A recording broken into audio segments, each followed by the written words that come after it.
Irmãos, abra sua Bíblia comigo na carta de Paulo aos Romanos, no capítulo 4. Durante esse mês de outubro, nós estamos pregando sobre esses pilares tão importantes para nós. São os pilares que nós herdamos aí da pregação dos nossos pais reformadores, que somente a Escritura é a palavra de Deus, a nossa única regra de fé e de prática. Que somente Cristo salva, não adianta buscar salvação em outra fonte, porque você só vai encontrar salvação em Jesus Cristo, Filho de Deus, que foi enviado a nós. Nós vimos também que é pela graça de Deus, não é pela obra do homem, mas é pela obra de Cristo, pela graça de Deus, que nós somos salvos. E hoje nós vamos ver que é pela fé em Jesus Cristo, somente pela fé, a nossa justificação ou os pecados são tratados diante de Deus. Pela fé somente. É bom nós entendermos isto, porque por vezes nós encontramos tantas pessoas com sentimento de culpa, por causa de algum problema, algum pecado, alguma adversidade que inquieta o seu coração. E quantas pessoas que andam mal-humoradas poderiam andar alegres, encurvadas, poderiam andar erguidas, se compreendesse o Evangelho. E o que nós vamos expor hoje, você podia orar e pedir que o Espírito Santo clareasse, iluminasse o seu coração, porque é o coração do Evangelho. Aqui, o que nós vamos expor hoje sobre a justificação pela fé em Cristo, a forma como Deus trata os nossos pecados, perdoa, nos salva, nos dá uma nova vida, nos livra da ira vindoura de Deus que está para ser derramada sobre esta terra. Hoje nós vamos tratar disso, o coração do Evangelho. Peça a Deus que o seu Santo Espírito ilumine o seu coração para você compreender esta grande mensagem do Evangelho. O beneficiado é o homem e o beneficiador é o nosso Criador e Redentor, Jesus Cristo, o Filho de Deus. Romanos capítulo 4, de 1 a 15, o exemplo aqui é a vida de Abraão. Abraão é o patriarca da fé. Ora, pois, que diremos, pois, diremos ter alcançado Abraão, nosso pai, segundo a carne? Porque se Abraão foi justificado por obras, tem de que se gloriar, porém não diante de Deus. Pois que diz a Escritura? Abraão creu em Deus, e isto lhe foi imputado para justiça. Presta atenção, doravante, na palavra fé, na palavra justiça e na palavra lei, nesse texto. Ora, o que trabalha, o salário não é considerado como favor, e sim como dívida. Mas ao que não trabalha, porém crê naquele que justifica o ímpio, a sua fé lhe é atribuída como justiça. E é assim também que Davi declara ser bem-aventurado o homem a quem Deus atribui justiça independentemente de obras. Bem-aventurado aqueles cujas iniquidades são perdoadas e cujos pecados são cobertos. Bem-aventurado o homem a quem o Senhor jamais imputará pecado. Vem, pois, esta bem-aventurança exclusivamente sobre os circuncisos ou também sobre os incircuncisos? Visto que dizemos, a fé foi imputada a Abraão para a justiça, como, pois, lhe foi atribuída? Estando ele já circuncidado ou ainda incircunciso? Não no regime da circuncisão, e sim quanto à incircuncisão, ou quando incircunciso, e recebeu o sinal da circuncisão como selo da justiça da fé, que teve quando ainda incircunciso, para vir a ser pai de todos os que creem, embora não circuncidados, a fim de que lhe fosse imputada a justiça, e pai da circuncisão, isto é, daqueles que são apenas circuncisos, mas também andam, ou não são apenas circuncisos, mas também andam nas pisadas da fé que teve Abraão, nosso pai, antes de ser circuncidado. Não foi por intermédio da lei que Abraão ou a sua descendência coube a promessa de ser herdeiro do mundo, e sim mediante a justiça da fé. Pois se os da lei é que são herdeiros, anula-se a fé e cancela a promessa. Porque a lei suscita a ira, mas onde não há lei, também não há transgressão. Deus amado, nós estamos agora na Tua santa presença, os nossos corações são desafiados pela Tua palavra a compreender a Tua graça manifestada e a justiça do Senhor. Ó Deus, quem poderia resistir um ato da Tua justiça, se não há justo nem sequer um, e todos somos olhados pelo Senhor e encontrados na condição de pecadores, sujeitos à Tua ira, sujeitos à maldição eterna.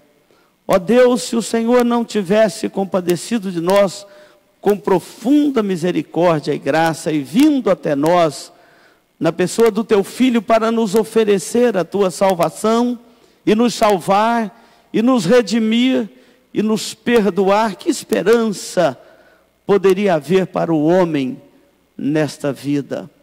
Obrigado por Jesus Cristo, Teu Filho, que o Senhor nos enviou, e que obedientemente morreu na cruz no nosso lugar e ressuscitou no terceiro dia, nos dando a garantia, a segurança do Teu perdão na cruz e da vida eterna na ressurreição. Bendito seja o Teu nome. Eu peço agora também que o Teu Santo Espírito ilumine o coração, a mente de cada um de nós, para compreendermos a grandeza e a beleza do Teu Evangelho. Compreender também a nossa miserável condição de pecadores e o quanto nosso coração é carente de Ti, do Teu perdão e da Tua graça. Em nome de Jesus oramos. Amém, Senhor. Amém. A justificação pela fé é a forma como Deus perdoa pecadores.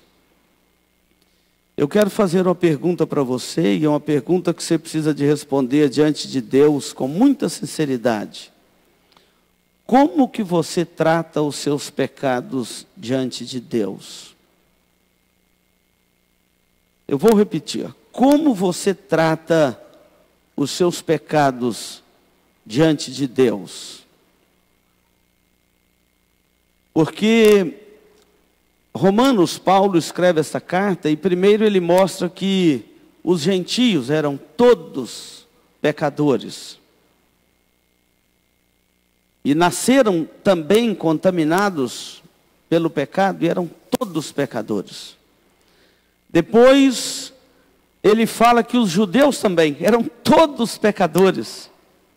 Então ele fala do pecado dos gentios, e que a ira de Deus se manifestava do céu contra o pecado dos gentios, porque eles não tinham Deus na sua consciência, não obedeciam a Deus, mas mesmo assim eles seriam indesculpáveis diante de Deus, porque os céus proclamam a glória de Deus. Eles não tinham a lei, mas eles tinham a lei de Deus na sua consciência, porque os céus estão testemunhando todos os dias sobre a consciência de todos os homens que há um Deus santo, que há um Deus criador de todas as coisas. Depois, Paulo fala dos judeus, que também eram pecadores diante de Deus e que não poderiam ser justificados por mera obediência à lei de Deus, até porque eles não tinham condições de obedecer à lei de Deus, porque quem obedece os 10 mandamentos, por exemplo, e achando que vai ser salvo por causa disso, está profundamente enganados, porque nenhum de nós consegue obedecer perfeitamente à lei de Deus, e se obedecer 9 e tropeçar em um, estraga tudo. Então os judeus também estavam debaixo da ira de Deus por causa dos seus pecados.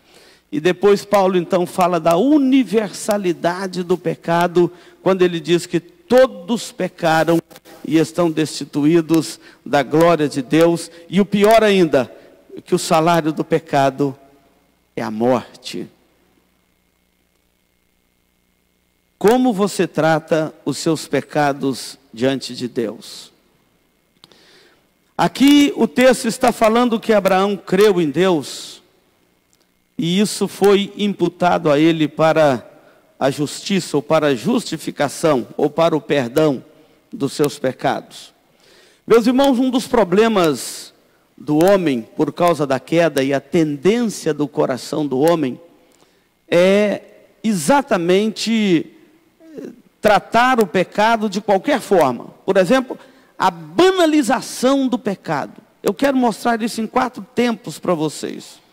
Primeiramente, no livro do profeta Miqueias, no capítulo 7, de 1 a 7, lá 700 anos antes de Cristo, o profeta Miqueias traça um quadro precário da situação moral e espiritual do seu povo.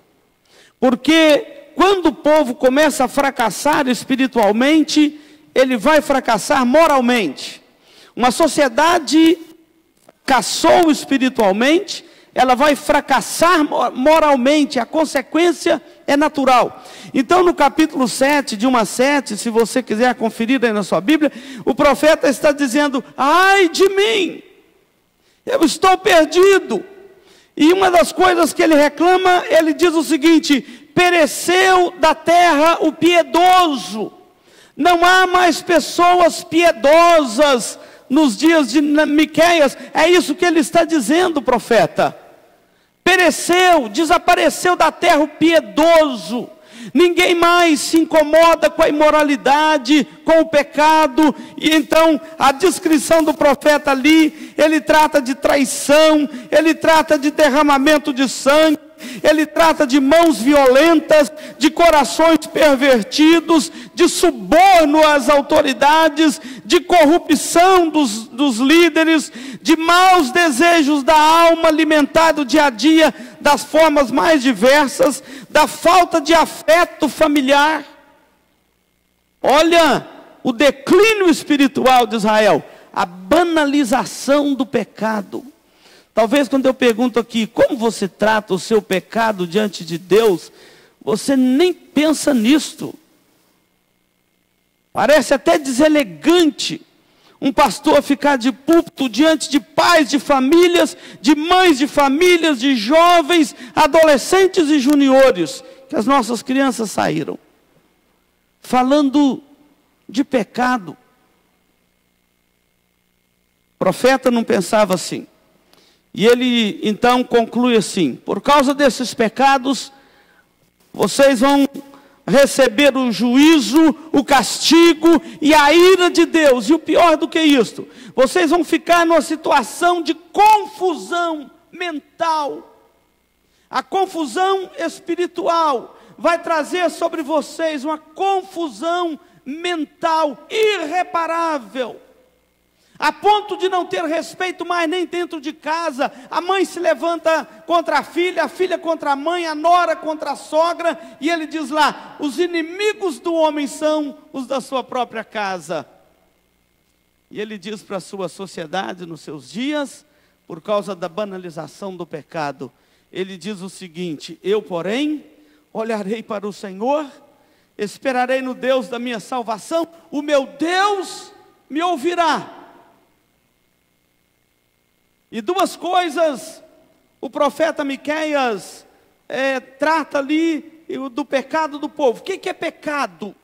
Qual o seu conceito de pecado? Miqueias trata ali. Pecado é a transgressão da lei de Deus. E isso é coisa objetiva, não é coisa subjetiva. Por exemplo, todos nós somos pecadores por causa do pecado original, da queda do homem. E só por isso já estaríamos condenados. Mas depois que crescemos um pouquinho aí, nós já começamos a ter a nossa própria escala de pecados. Nem precisa mais do pecado de Adão, já basta os nossos. O pecado é a transgressão da lei de Deus. Qual a baliza para você saber se você tem pecado a confessar diante de Deus, a tratar diante de Deus ou não? É a transgressão da lei de Deus. Lembra dos 10 mandamentos? Não terás outros deuses diante de mim, não farás imagem de escultura, não tomar o nome do Senhor teu Deus em vão, nem ficar fazendo piadinha com o nome de Deus. Vai olhando aí se você não tropeça em algum deles. Lembra-te do dia de sábado para santificar, trabalhe 6 dias, mas separa o dia do Senhor, exclusivamente para o Senhor.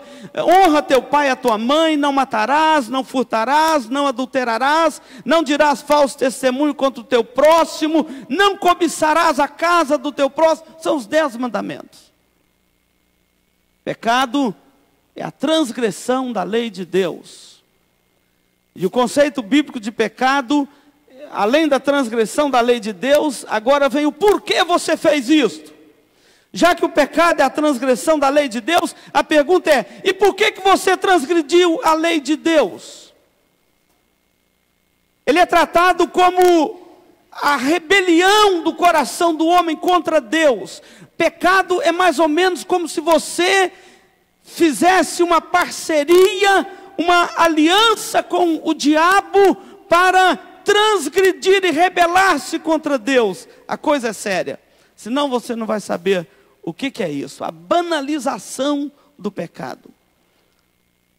No tempo do profeta Miqueias, então, a transgressão da lei e a rebelião do coração do homem contra Deus. Deus manda fazer assim, mas eu não quero. Eu quero fazer do meu jeito. Afinal de contas, eu sou livre. Mas isso era no tempo do profeta Miqueias. Um segundo quadro da banalização do pecado nós encontramos nos dias de Jesus, do próprio Senhor Jesus Cristo. Uma certa feita, os fariseus chegaram para Jesus, em Mateus 19 está registrado, e perguntou assim: Senhor, é permitido repudiar ou divorciar da mulher por qualquer motivo? Olha a banalização. Por qualquer motivo. O que seria esse qualquer motivo? Ela ficou mais enjoada, envelheceu, o cabelo branqueou, engordou. Qual que é esse qualquer motivo? Eu não gosto mais dela, eu não amo. O que é esse qualquer motivo? A banalização do pecado. E Jesus então diz, não era assim desde o princípio, e deixa o homem pai e mãe e se une à sua mulher. Então por que Moisés permitiu divorciar da mulher e largar e abandonar?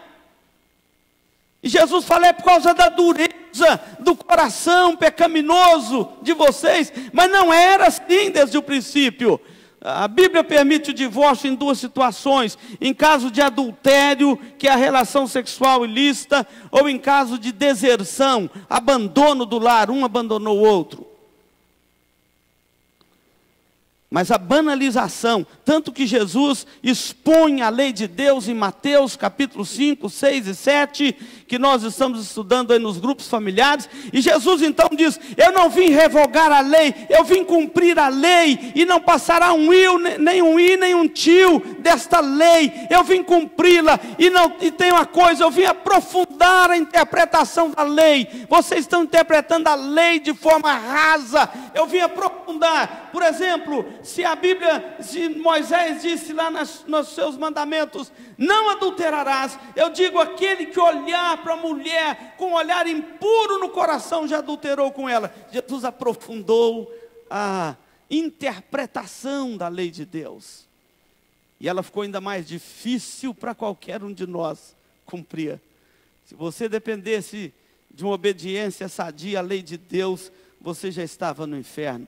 E então Jesus não aceitou aquela banalização do pecado nos seus dias, porque ele sabia o preço do pecado que iria custar dali a pouco, que era a sua própria morte na cruz e o seu sangue derramado por causa do pecado. E ali ele disse: Eloi, Eloi, lama sabachthani, Deus meu, por que me desamparaste? Quando a malignidade do nosso pecado caiu sobre ele. Então não dá para banalizar o pecado.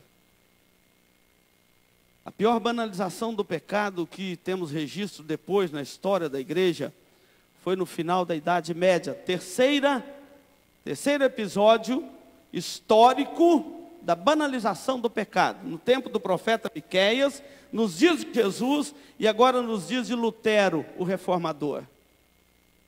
No século XVI, final da Idade Média, a banalização do pecado era tal que os reformadores ficaram profundamente indignados. A igreja de Roma pregava que os fiéis, por causa do pecado, precisavam de fazer penitência. Penitência é um termo clássico da teologia desse período da Idade Média, que está ligado ao arrependimento. Talvez você poderia quase trocar a palavra penitência por arrependimento. E a penitência, o problema dela é quando ia tratar da satisfação, porque a penitência envolvia três coisas: a confissão, a contrição e a satisfação. Guarda isso aí. A confissão, a contrição e a satisfação. O problema é quando ia tratar da satisfação, que envolvia, às vezes, chicotear o próprio corpo. Castigos físicos eram colocados como a satisfação pela penitência ou arrependimento. Às vezes era colocado, e teve um período áureo disto, começou a igreja a fazer comércio dessa forma de tratar o pecado, como por exemplo, viajar para a Palestina, peregrinações santas, viajar para Jerusalém, para a Terra Santa, ou visitar alguma catedral, ou subir as escadarias de uma catedral de joelho, para satisfazer e tratar o pecado. E a confusão era tanta, que nem eles mesmos sabiam se isto seria satisfatório para o pecador. Então, vamos vender indulgência. O que é indulgência? É você comprar o perdão de Deus com dinheiro. A penitência não foi criada no período da Idade Média, foi no ano de 1190, mas ficou adormecida, e ela então veio à flora nesse período. Então, para você ter o perdão dos pecados de Deus, você vai ter que comprar uma bula papal, que te dá a garantia de entrar no céu, ou tirar alguma alma do purgatório. A confusão era tão grande, meus irmãos, e eles tinham tanta certeza que esses meios não resolveriam o problema da humanidade e não tratariam o perdão do pecado satisfatoriamente diante de Deus, porque a minha pergunta é: como você trata o seu pecado diante de Deus? E eles tinham tanta certeza que esses meios eram falhos, que criaram a doutrina do purgatório. O que é a doutrina do purgatório? É tentar remendar o assunto que ficou mal acabado enquanto a pessoa estava viva. Purgatório era o último estágio da satisfação pelo pecado. E a história do reformador Martinho Lutero conta que ele fez tudo isto. Ele ia lá no seu tutor e falava: o que mais eu tenho que fazer? Porque eu já fiz e não trouxe paz à minha alma. Eu tenho certeza que eu não fui perdoado por Deus. E Lutero era sincero de coração. Um dia, tudo que ele fazia, ele corria no tutor dele para pedir que ele impusesse uma penitência sobre a sua consciência. Por exemplo, no dia que ele cobiçava de manhã, lá no refeitório da faculdade, que ele cobiçava o pão de um colega. Ele corria no tutor para pedir uma penitência, porque ele tinha pecado, ele tinha cobiçado o pão do colega, e a lei de Deus diz: não cobiçarás. Olha, a paranoia. Até que um dia o tutor dele enjoou de tudo quanto é picuinha, ele corria lá. Imagina vocês na UCP. Tudo que faz, eu dei um chute no colega, corria lá. Eu cobicei isso, corria lá. Um dia o tutor dele falou: Lutero, não vem aqui mais não. Faz o seguinte, sai aí, pega uma prostituta, prostitui com ela, que aí você vai ter uma razão para vir aqui em mim. Mas essas picuinhas, tomando meu tempo, peca com força, você está pecando leve. E um dia foi aconselhado a ele que se ele fosse a Roma e subisse as escadas da Catedral de São Pedro de joelho e de preferência lavando, esfregando aqueles degraus, ele iria sentir alívio e o perdão do pecado. E ele fez. Ele foi a Roma e subiu degrau por degrau, lavando aqueles degraus. E quando chegou no último degrau, ele parou diante da sua consciência e disse o seguinte: quem me garante que isso perdoa pecado? A banalização do pecado foi tão grande que você podia pagar com dinheiro o perdão de Deus. Isso é uma banalização do pecado e mostra a imoralidade desses dias. Lutero um dia encontrou um paroquiano seu bêbado caído na rua. Toda a vida a igreja teve problema com bebida. E ele encontrou um paroquiano seu bêbado, caído na rua. E ele ficou tão indignado com aquilo.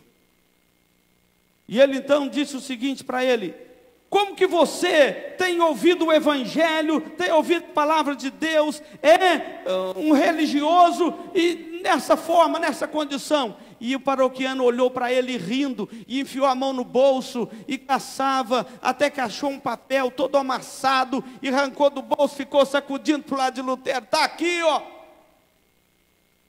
comprei, eu tenho direito de pecar. Ele havia comprado a indulgência.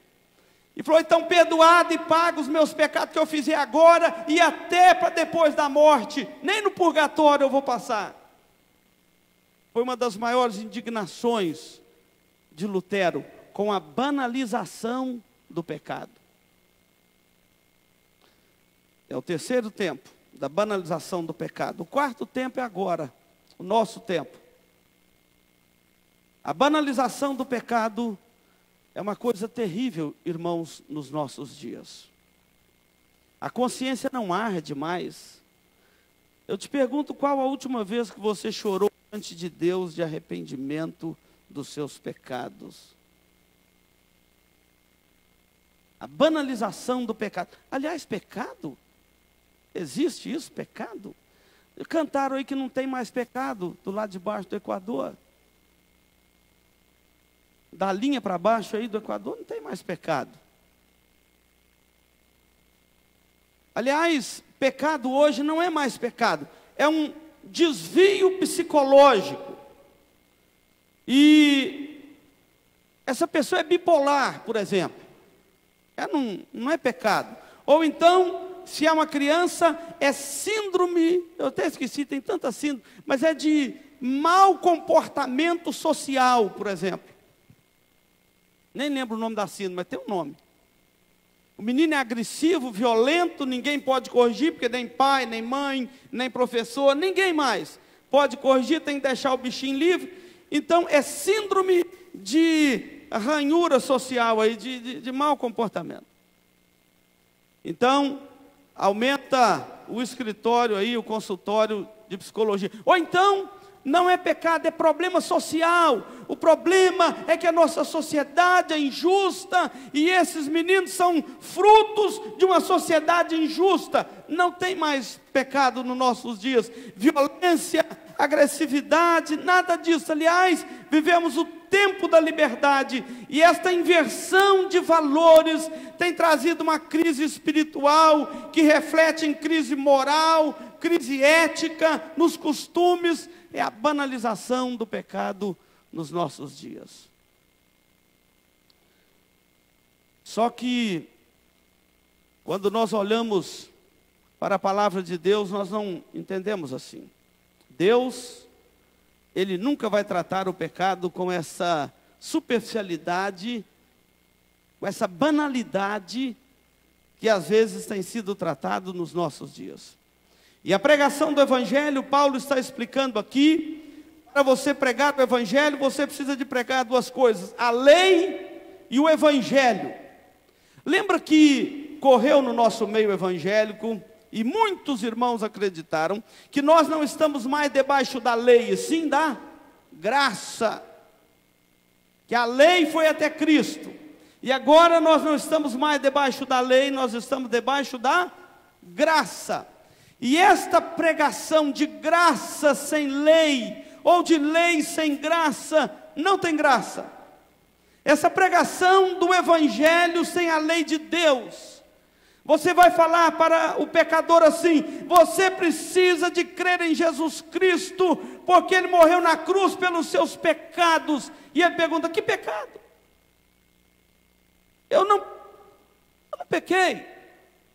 Então, isso nos leva a entender que o que está faltando nos nossos dias é entendermos a lei de Deus, a queda do homem, a perversidade do pecado, e entender que é a lei de Deus que nos ajuda a identificar o nosso pecado. Paulo diz assim: eu jamais teria entendido que a cobiça é pecado se a lei de Deus não normatizasse e dissesse: não cobiçarás. Eu ia pensar que era normal cobiçar, porque não tem uma lei de Deus para reger a minha consciência e dizer: não cobiçarás. Então, onde o Evangelho é apresentado sem a lei de Deus, o homem não sabe nem de que ele está sendo perdoado, ou de que ele precisa do perdão de Deus. A lei de Deus é que nos ajuda a identificar o pecado, porque a lei de Deus, ela condena o pecado, é uma justiça perfeita. A lei de Deus me faz conhecer quão pecador eu sou, e quão carente da graça de Deus eu sou. A lei de Deus me ajuda a entender que há uma sentença de Deus sobre a raça humana por causa do pecado, e é por causa do pecado que o homem não pôde cumprir a lei de Deus, e precisou que um varão perfeito, fiel representante da humanidade, viesse a este mundo para cumprir a lei de Deus no nosso lugar. Porque a lei de Deus não expõe só o nosso pecado, ela expõe também a ira de Deus e a morte, a maldição que está o nosso pecado traz sobre nós. Por isso que a lei e o Evangelho são necessários. Se a lei aponta o nosso pecado, o Evangelho aponta a solução que Deus trouxe para o nosso pecado. A remissão dos pecados, a graça de Deus e a vida, você encontra no Evangelho. A lei de Deus nos faz conhecer que o pecado habita em nós, e o Evangelho nos faz entender o perdão de Deus que nos é oferecido. Então, a lei e o Evangelho nós precisamos de compreender, para compreendermos como Deus trata o nosso pecado. E aqui eu concluo com a exposição, ou com alguns tópicos de Romanos capítulo 4. Paulo está falando aqui da justificação pela fé em Cristo. Já que a lei de Deus me traz à tona o pecado que habita em mim, ela me faz apenas conhecer o meu pecado, ela não me traz nenhum prejuízo, senão me fazer conhecer o meu pecado. Paulo está falando aqui que o Evangelho, ele não diz o que você tem que fazer para ser salvo. A maioria de nós perguntaria para os apóstolos: o que devo fazer para herdar a vida eterna? Para Jesus ou para os apóstolos, como foi perguntado. Mas o Evangelho, ele não vem para dizer o que nós temos que fazer para sermos salvos e termos os nossos pecados perdoados. O Evangelho é para nos dizer o que Deus fez por nós, para perdoar os nossos pecados.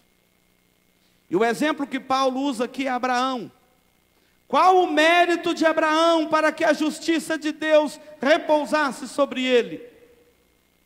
Paulo está perguntando aqui: que mérito é Abraão para que ele pudesse gloriar-se diante dos homens? Você já estudou a história deste patriarca da fé? Abraão, ele é um homem que nos deixa muitos exemplos, mas a Bíblia registra também as suas falhas. Por exemplo, Abraão mentiu para o rei que Sara era sua irmã quando era mulher dele. E por pouco aquele rei não comete adultério com a esposa do nosso patriarca. Abraão, ele achou que Deus estava demorando e resolveu ter um filho com a escrava e adulterou e tomou a sua própria escrava como esposa e teve um filho com ela. Que mérito nós temos em Abraão? Que mérito Deus encontrará em nós, assim como no nosso patriarca, para nos salvar? A Bíblia diz que Abraão creu, e isto lhe foi imputado para justiça. Não diz que Abraão conquistou os seus próprios méritos. Pelo contrário, a Bíblia diz que quando Deus fez aliança com Abraão, Abraão estava dormindo. O Senhor apareceu para ele em sonho. E quando Deus passou no meio daquelas bandas de animal, Abraão dormia, enquanto Deus fazia com ele aliança e revelava isso a ele em sonho. O patriarca dormia, ou seja, o que ele fez? Nada. Isso nos ensina que a fé, ela é um ato da graça de Deus também nos nossos corações, porque assim como nós vemos Abraão sem mérito, mas nós vemos Deus pregando para Abraão, e Deus pregando, e Deus fazendo promessa, e quando Abraão estava quase desistindo, Deus falava para Abraão: Abraão, apenas anda na minha presença, porque eu que vou fazer todas as coisas. Meus irmãos, isso nos ensina que a fé vem pelo ouvir a palavra de Deus. Abraão creu naquilo que Deus falou com ele, naquilo que Deus prometeu. Você também precisa de crer no que Deus fala para você, a palavra do Senhor. Abraão creu, e isso lhe foi imputado para justiça.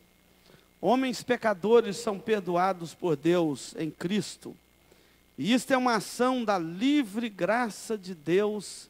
É uma ação espontaneamente do nosso Salvador.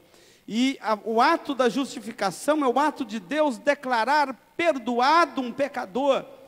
Aqui é como a sentença de tribunal. É quando o juiz declara: você está perdoado.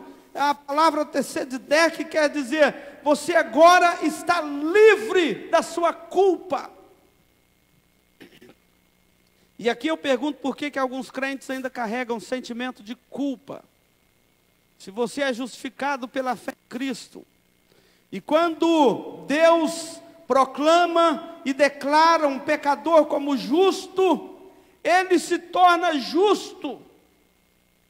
E o termo lá da teologia é ex nihilo, ou seja, do nada, sem nenhum mérito, sem nenhum merecimento. Quando Deus declara justo o pecador, ele se torna justo do nada, absolutamente nada.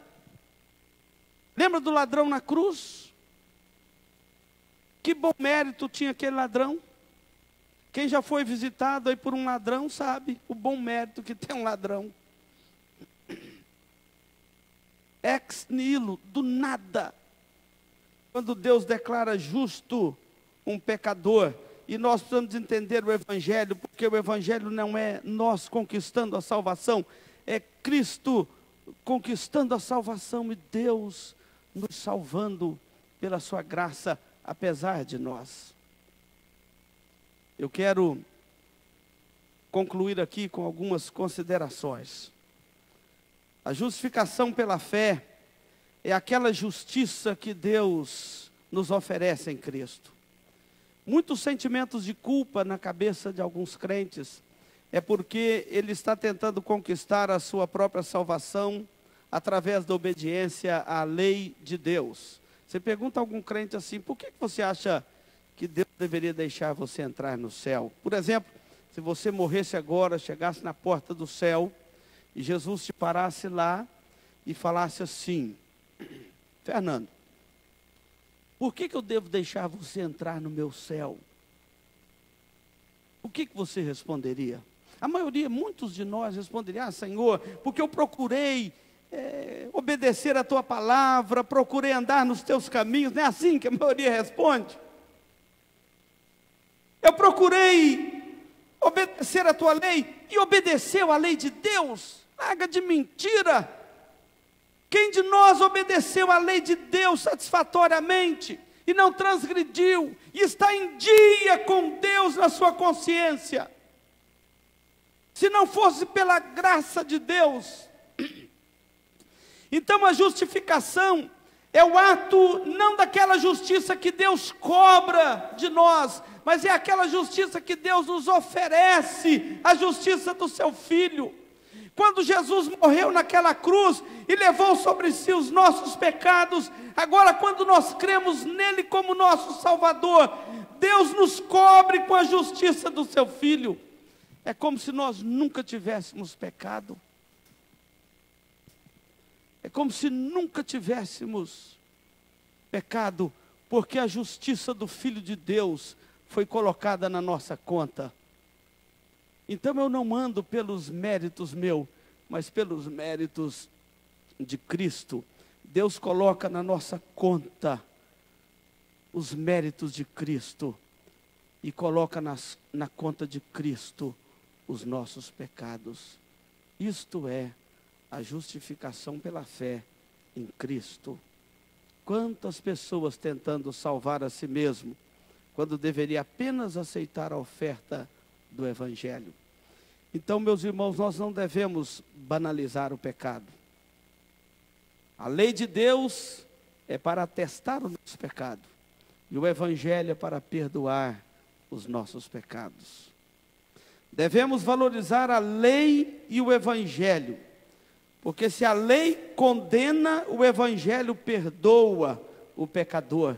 E sabe por que o crente fica com atrito e conflito no seu interior? Eu vou explicar para você do meu jeito, você entenda do seu. É porque todos nós somos pecadores, nós temos consciência disso. Então, primeiro eu tenho consciência que eu sou um pecador. E eu não sou um pecador, Lucia, porque eu pequei. Eu pequei porque eu sou um pecador. É o contrário. Eu não era, mas aí eu pequei e me tornei pecador. Não, é o contrário. Eu pequei porque eu sou um pecador. Então eu tenho consciência que eu sou um pecador. A lei de Deus na minha consciência causa conflito no meu coração, porque eu sei por um lado que eu sou um pecador, e sei por outro lado que a lei de Deus é perfeita. E eu sei que transgredir a lei de Deus é um perigo por causa da ira de Deus. Eu sou um pecador manchado pelo pecado. A lei de Deus é perfeita e olha para mim com a justiça de Deus que ela traz. Então eu fico desesperado se não tivesse o Evangelho para trazer ao meu coração a segurança do perdão de Deus. O conflito do coração do crente faz com que ele anda constantemente em arrependimento e penitência, no sentido de arrependimento a vida toda. É o pecado, é a lei de Deus condenando, e é o Evangelho salvando o tempo todo na consciência do crente. É por isso que Paulo diz assim, que o Espírito milita contra a carne, e a carne milita contra o Espírito, dentro de nós, porque são opostos entre si. E Deus, Ele não precisa das suas obras como mérito para a sua salvação. mas você deve praticar as boas obras, porque o seu próximo precisa das suas boas obras. Deus não precisa das boas obras para a sua salvação, você já foi declarado salvo, justo. Mas o nosso próximo precisa das boas obras de cada um de nós. Então, irmãos, vá ao Evangelho para a sua justificação e vá à lei de Deus para normatizar a sua santificação e a orientação da sua vida cristã. A lei de Deus é perfeita e restaura a alma. Que Deus nos abençoe. Amém?